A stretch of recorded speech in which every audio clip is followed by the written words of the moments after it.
সিভিকের কুকীর্তি অপহরণের অভিযোগে গ্রেপ্তার। মুর্শিদাবাদের ডোমকলে সিভিক ভলান্টিয়ারের বিরুদ্ধে অপহরণের অভিযোগ। পুলিশের স্টিকার লাগানো গাড়িতে চড়ে এক ব্যক্তির বাড়িতে ঢুকে অপহরণের অভিযোগ। কয়েকজন দুষ্কৃতী ওই ব্যক্তিকে অপহরণ করে এমনই অভিযোগ পরিবারে। আমাদের প্রতিনিধি রাজীব চৌধুরী এই মুহূর্তে সরাসরি রয়েছেন আমাদের সঙ্গে। রাজীব, ঠিক কি ঘটনা ঘটেছে, কি অভিযোগ দায়ের করা হচ্ছে এই পরিবারের তরফ থেকে? অনুষা, গতকাল রাতে পুলিশের স্টিকার লাগানো গাড়িতে গিয়ে একজন ডোমকলের এক বাসিন্দাকে বাড়ি থেকে তারা তুলে নিয়ে আসেন এবং এই যে পুলিশের যে পরিচয় দেওয়া হয় এবং গাড়িতে স্টিকার লাগানো থাকে পুলিশের, পরিবারের লোকজন থানায় এসে জানতে পারেন না পুলিশের পক্ষ থেকে এই ধরনের কোনো ঘটনা হয়নি বা কাউকে গ্রেপ্তার বা আটক করে নিয়ে আসা হয়নি।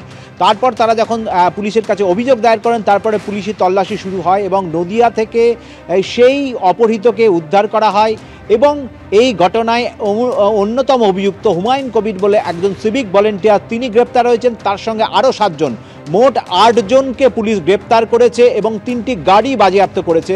এই 8 জনকেই আজকে বহরমপুরে সিজিএম আদালতে তোলা হয়েছে এবং 3টি গাড়ি আটক করা হয়েছে এবং পুলিশের পক্ষ থেকে ধৃতদের হেফাজতে চাওয়া হয়েছে। বেশ কয়েকজনকে হেফাজতে নিয়ে তারা তদন্ত করতে চায় কেন এরমভাবে পুলিশের পরিচয় দিয়ে কিডন্যাপ করা হয়েছিল। এর পিছনে কোনো রাজনৈতিক উদ্দেশ্য ছিল না, এর পিছনে কোনো পারিবারিক গণ্ডগোল ছিল, জমি সংক্রান্ত কোনো বিবাদ রয়েছে কিনা, সমস্তটাই পুলিশ এই মুহূর্তে খতিয়ে দেখছে। পুলিশের পক্ষ থেকে যেটা জানানো হচ্ছে, তারা অভিযুক্তদের হেফাজতে নিয়ে জানার চেষ্টা করবে পুলিশের মোড়কে তারা কেন গেল। এবং স্থানীয় সূত্রে আমরা জানতে পারছি, যারা গাড়ি থেকে নেমেছিল, পুলিশের স্টিকার লাগানো গাড়ি থেকে নেমেছিল, তারা পুলিশের অফিসার পরিচয় দিয়ে অভিযুক্তকে একবারে ঘাড়ে ধরে তারা গাড়ির মধ্যে তোলে এবং পুলিশ যে কায়দায় বিভিন্ন সময় আসামিদের গ্রেপ্তার করে নিয়ে আসে, আটক করে নিয়ে আসে, ঠিক একই কায়দায় কার্যত পুলিশের ছদ্মবেশ ধরে তারা এই কাজ করে এবং তাদের এই গোটা কাজের সহায়তা করেন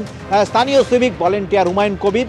গোটা ঘটনা পুলিশের কাছে অভিযোগ হওয়ার পরে সাথে সাথেই পুলিশ তাদের যে মোবাইল ট্র্যাক শুরু করে এবং নদিয়া থেকে তাদেরকে রাতেই উদ্ধার করে অভিযুক্তকে এবং সঙ্গে সঙ্গে গোটা ঘটনার সঙ্গে যারা যুক্ত ছিলেন 8 জনকে এখনো পর্যন্ত গ্রেপ্তার করা হয়েছে, 3টি গাড়ি বাজেয়াপ্ত করা হয়েছে।